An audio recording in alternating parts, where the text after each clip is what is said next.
साथियों, स्वागत है आप सभी लोगों का हमारे YouTube channel talent Hindi classes पे। मैं आज आप लोगों के समक्ष रस लेकर आया हूँ, जिस पे हम विस्तृत चर्चा करेंगे। रस शब्द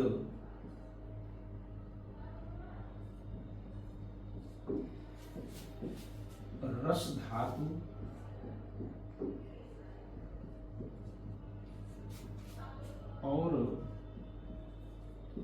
और अच प्रत्यय के योग से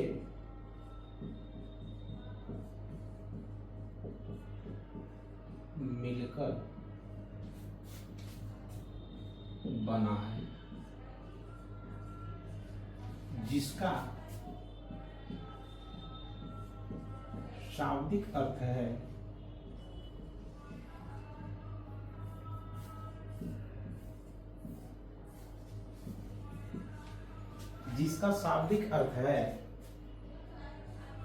आनंद।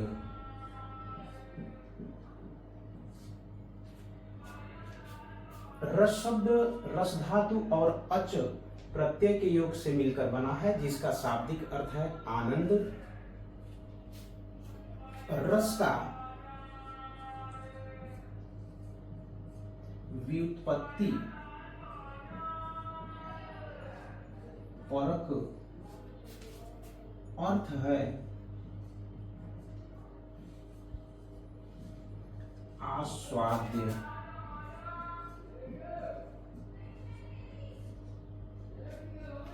कहा भी गया है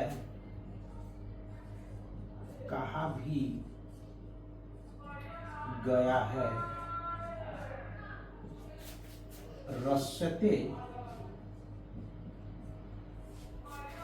आस्वाद्यते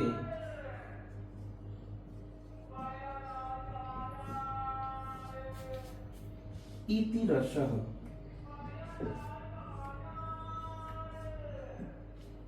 अर्थात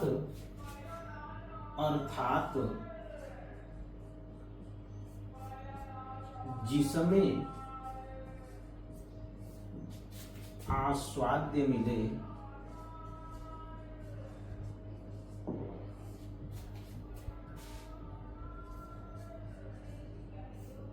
वही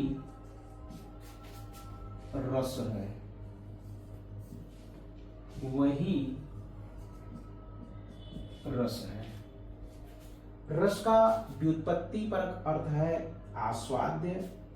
कहा भी गया है कि रस्यते आस्वाद्यते इति रसः, अर्थात जिसमें आस्वाद्य मिले वही रस है। रस का संबंध भाव से होता है। रस का संबंध भाव से है।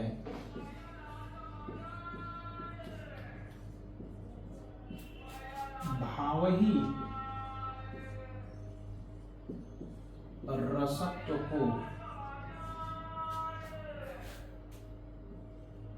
को प्राप्त होता है।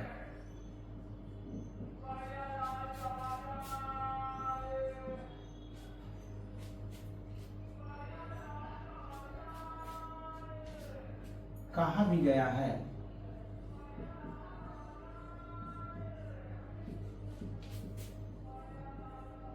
कि रस भावना का आरंभ आनंद की अनुभूति से होता है। अनुभूति से होता है। रस का संबंध भाव से होता है, भाव ही रसत्व को प्राप्त होता है। काव्य को पढ़ने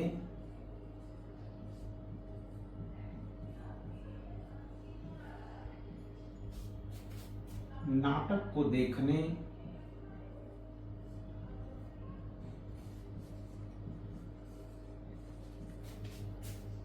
अथवा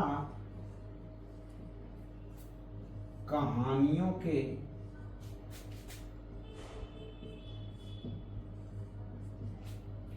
सुनने से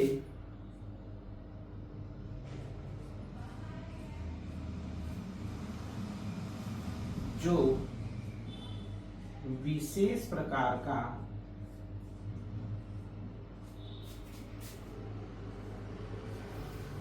भाव उत्पन्न होता है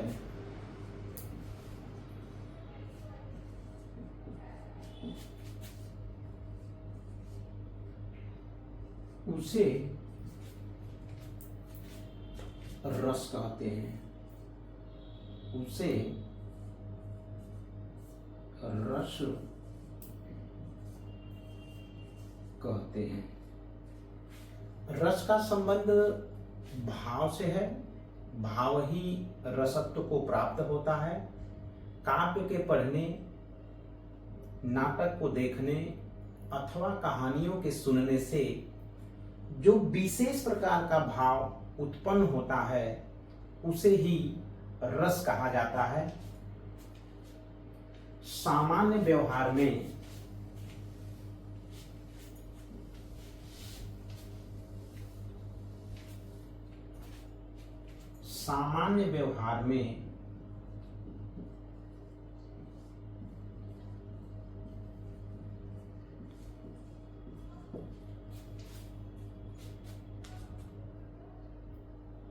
रस शब्द के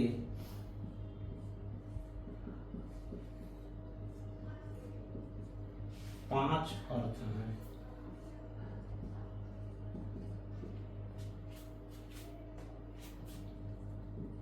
सामान्य व्यवहार में रस शब्द के पांच अर्थ हैं। नंबर 1 पदार्थों का रस,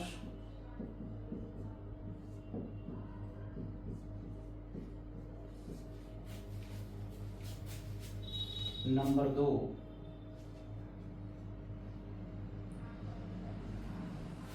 आयुर्वेद का रस,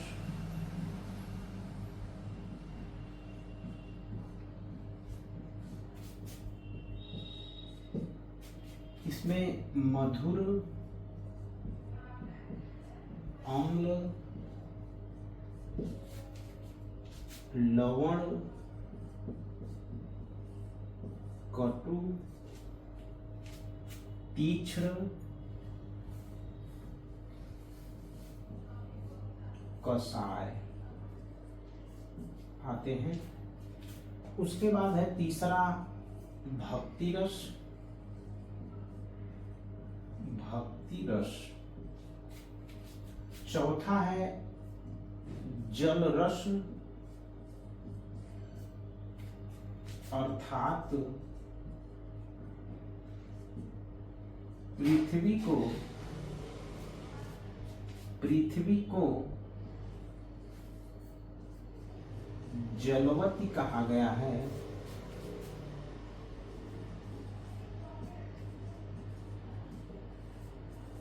पृथ्वी को जलवती कहा गया है। और पांचवा है साहित्य का रस।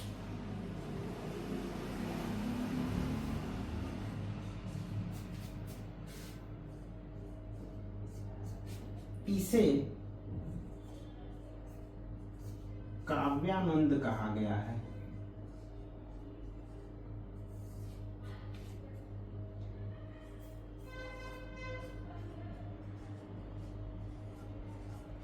इसे काव्यानंद कहा गया है। यानी सामान्य व्यवहार में रस शब्द के 5 अर्थ हैं।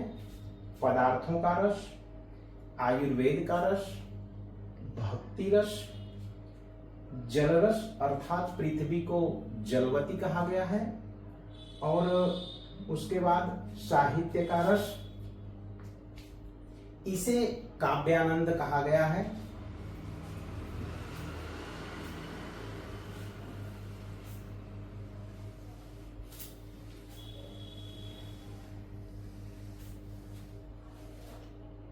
जनश्रुति के अनुसार जनश्रुति के अनुसार रस के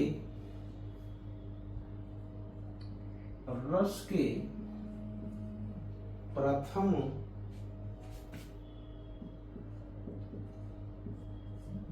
निरूपणकर्ता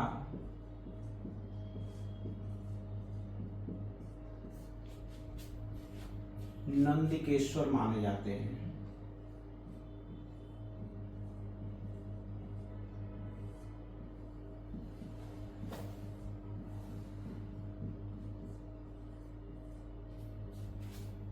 किंतु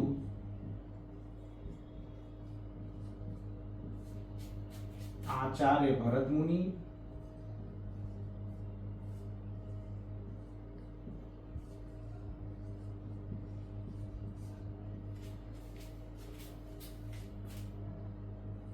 रस के प्रवर्तक माने जाते हैं।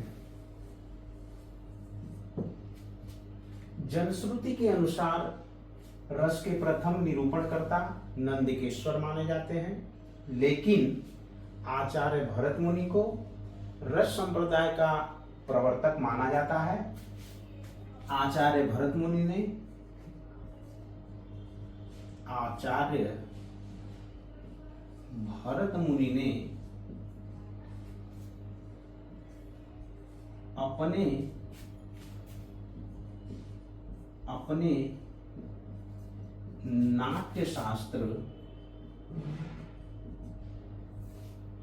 अपने नाट्य शास्त्र नामक ग्रंथ के छठे और सातवें अध्याय में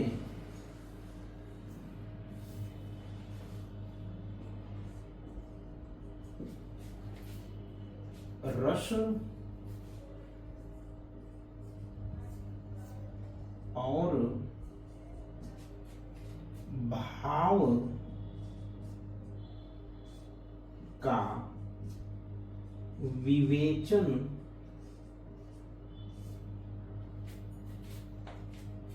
किया है।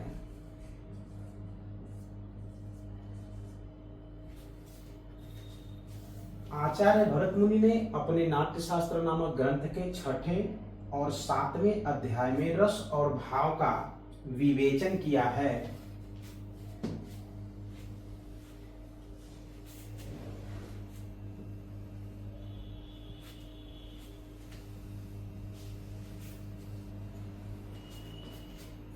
आचार्य विश्वनाथ ने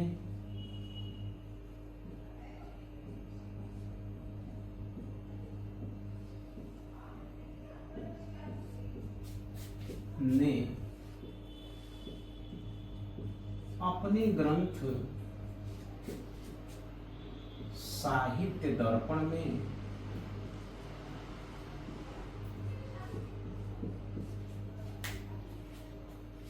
में वाक्यम रसात्मकम काव्यम कहा है, अर्थात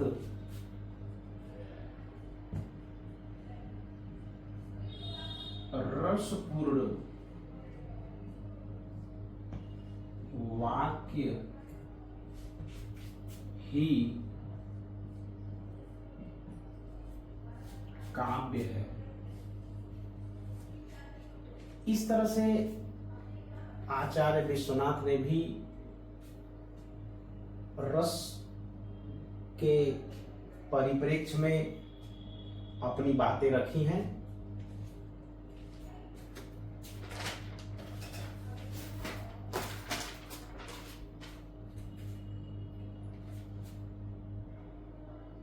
और रस को काव्य की आत्मा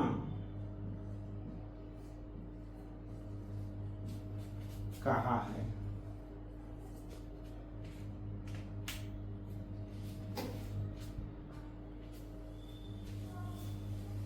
इस तरह से आचार्य विश्वनाथ ने रस को काव्य की आत्मा कहा। आचार्य भरत मुनि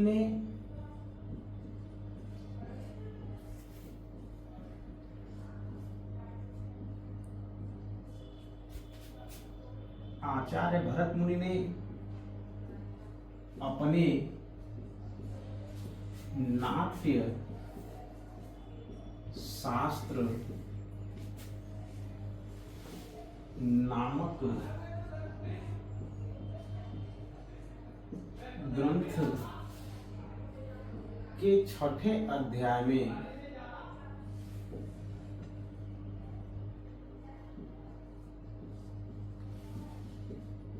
रस की परिभाषा देते हुए लिखा है। आचार्य भरत मुनि ने अपने नाट्यशास्त्र नामक ग्रंथ के 6ठे अध्याय में रस की परिभाषा देते हुए लिखा है कि विभावानुभाव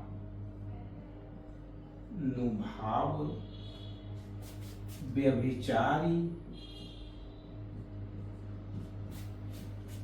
संयोगाद्र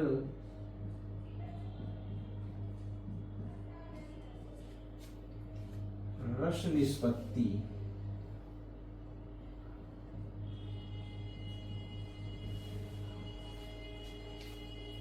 विभावानुभाव व्यभिचारी संयोगाद्र रस निष्पत्ति विभावानुभाव व्यभिचारी संयोगाद्र रस निष्पत्ति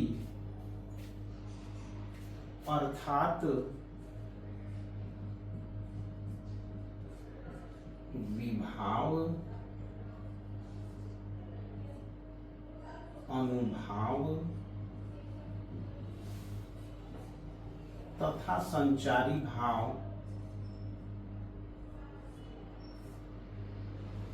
इसे व्यभिचारी भाव भी कहते हैं।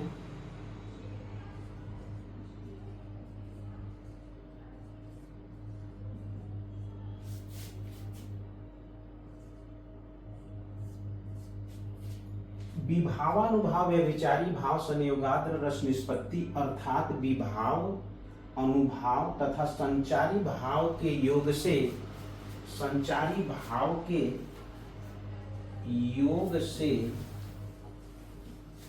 रस की निष्पत्ति होती है। रस की निष्पत्ति होती है। आचार्य भरत मुनि ने अपनी परिभाषा में लिखा है कि विभावानुभाव व्यभिचारी भाव संयोगाद्र रस निष्पत्ति अर्थात विभाव अनुभाव और संचारी भाव के योग से मिलने से रस की निष्पत्ति होती है।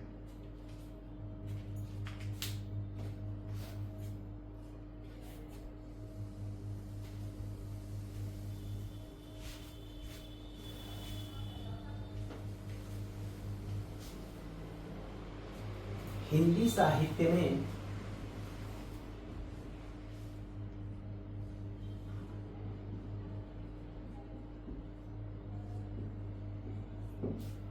आचार्य रामचंद्र शुक्ल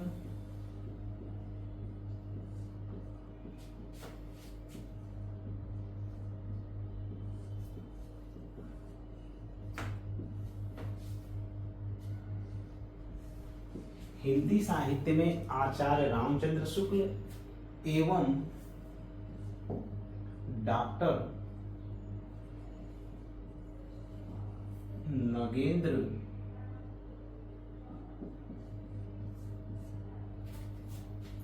ने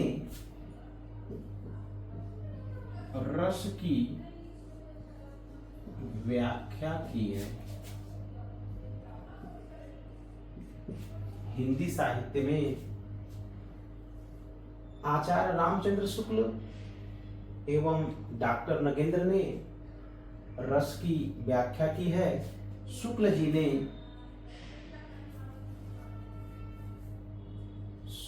ने रस मीमांसा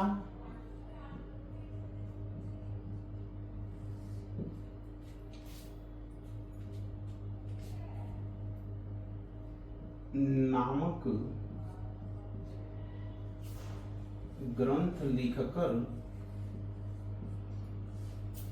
शुक्ल जी ने रस मीमांसा नामक ग्रंथ लिखकर रस की मनोवैज्ञानिक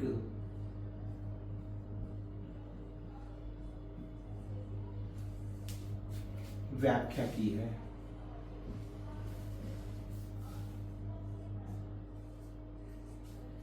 तो डॉक्टर नगेंद्र ने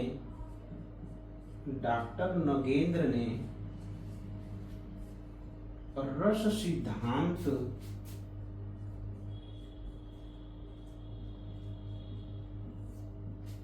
नामक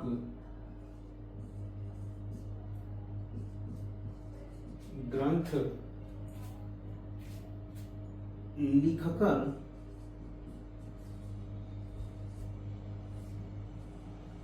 रस पर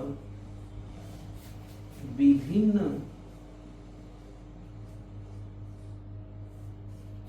दृष्टियों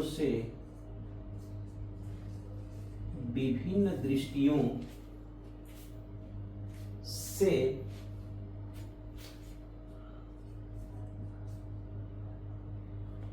प्रकाश डाला है।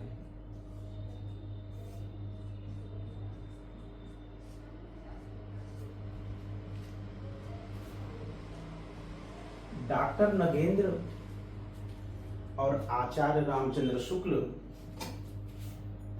डॉक्टर नगेंद्र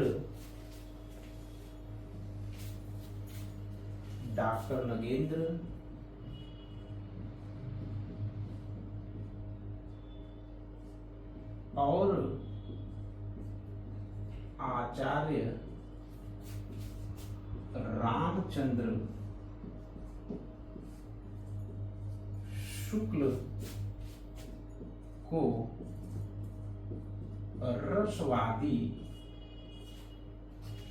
आलोचक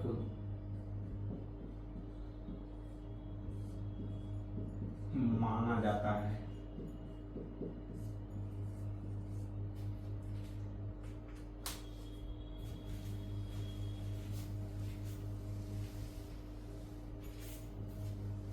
साथियों,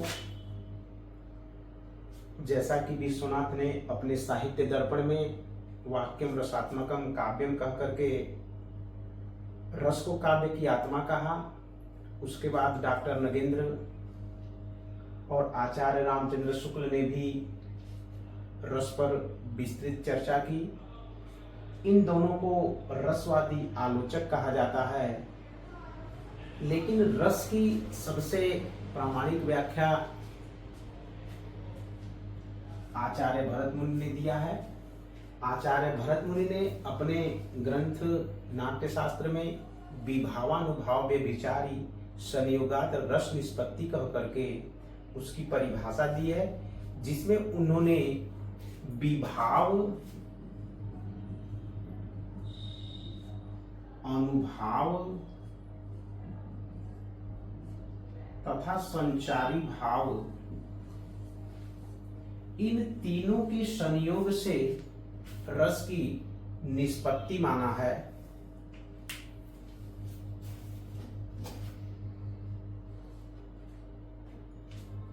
अब हम चर्चा करेंगे रस के अंग। रस के अंग रस के कितने अंग हैं?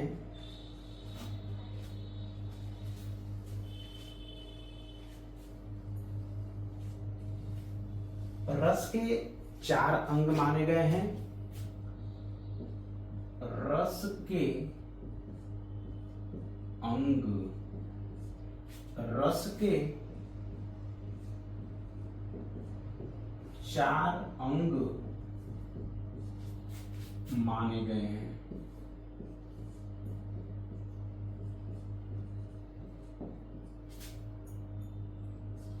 नंबर 1 विभाव, नंबर 2 अनुभाव, नंबर 3 संचारी भाव, संचारी या व्यभिचारी भाव, और नंबर 4 स्थायी भाव।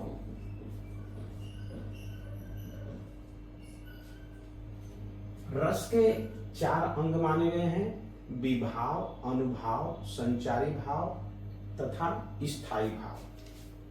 नोट: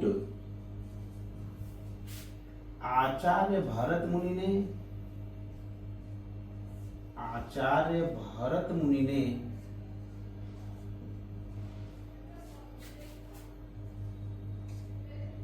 रस के 3 अंग माने हैं।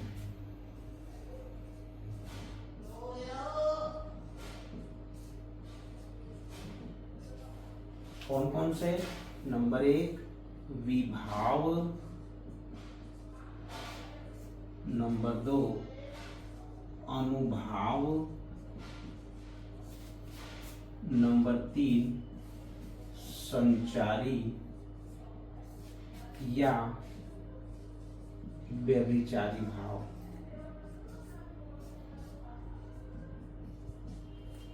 इन्होंने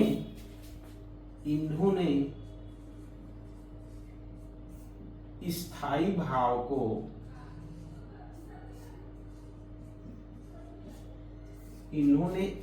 भाव को रस का अंग नहीं माना है। इन्होंने स्थायी भाव को रस का अंग नहीं माना है।